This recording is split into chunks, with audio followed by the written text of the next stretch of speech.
Bonjour, mon nom est Pierre Castonguay, je suis Canadien, je suis Québécois, je suis membre du Parti québécois et membre du Parti libéral du Canada. Voici mon opinion politique sur la gestion des biens publics par l'administration de M. Jean Charest actuellement. Avant le début des élections, j'avais bien prévenu par une série de caricatures mes concitoyens que je craignais que le concept de main unique sur le volant de l'État québécois était un concept qui était truqué. Il y aurait des influences occultes, comme d'habitude avec le Parti libéral du Québec, c'est-à-dire les gens de Power Corporation, les amis du parti, et on aurait peut-être à craindre que la gestion des deniers publics soit à risque. J'ai fait en tant que citoyen remarquer aux gens, comme plusieurs autres citoyens l'ont fait, que les élections étaient une manipulation. On n'avait pas besoin d'élections à ce moment-là. Il restait 1 an au mandat de M. Charest. Ça coûtait 83 millions de dollars à l'État, alors que l'économie était en péril partout en Amérique du Nord et dans le monde.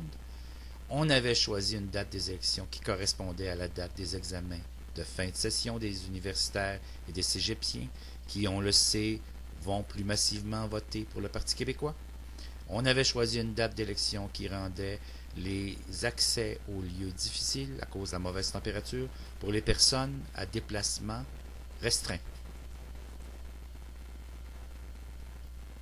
Après cette manipulation de la démocratie, M. Charest, tel que prévu dans ses plans, est sorti majoritaire. Un peu moins majoritaire qu'il aurait espéré, mais il avait quand même la haute main sur les guidons de l'État. Tous les observateurs de l'économie étaient au courant que la Caisse d'économie était en mauvaise posture. M. Charest s'est servi de sa ministre des Finances comme par avant. Il a nié les faits et à la fin, elle a dû donner sa démission pour sauver la tête de son chef. La Caisse d'économie a fait un déficit de plusieurs dizaines de milliards. C'était prévisible avec la crise, mais dans ces milliards, 10 milliards sont inexplicables à ce jour, puisque lorsqu'on compare avec le reste des déficits faits au Canada, ces 10 milliards ne s'expliquent pas. Pour cette raison, le Parlement a demandé une enquête publique. M. Charest a refusé. On n'a fait qu'une petite commission parlementaire et tout a été glissé sous le tapis.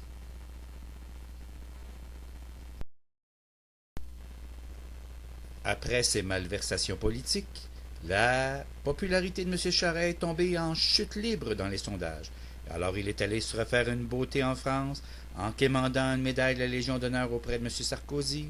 Il s'est autoproclamé grand bâtisseur du Québec et des membres de son administration sont allés demander la permission pour qu'il puisse faire une conférence à l'université Harvard aux États-Unis.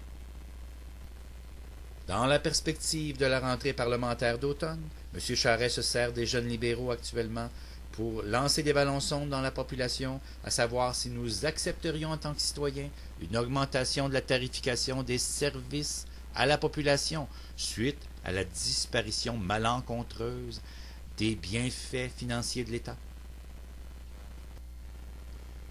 Non, M. Charest. Les gens ne sont pas d'accord avec une augmentation des tarifications des services offerts à la population. Nous sommes encore en pleine crise économique.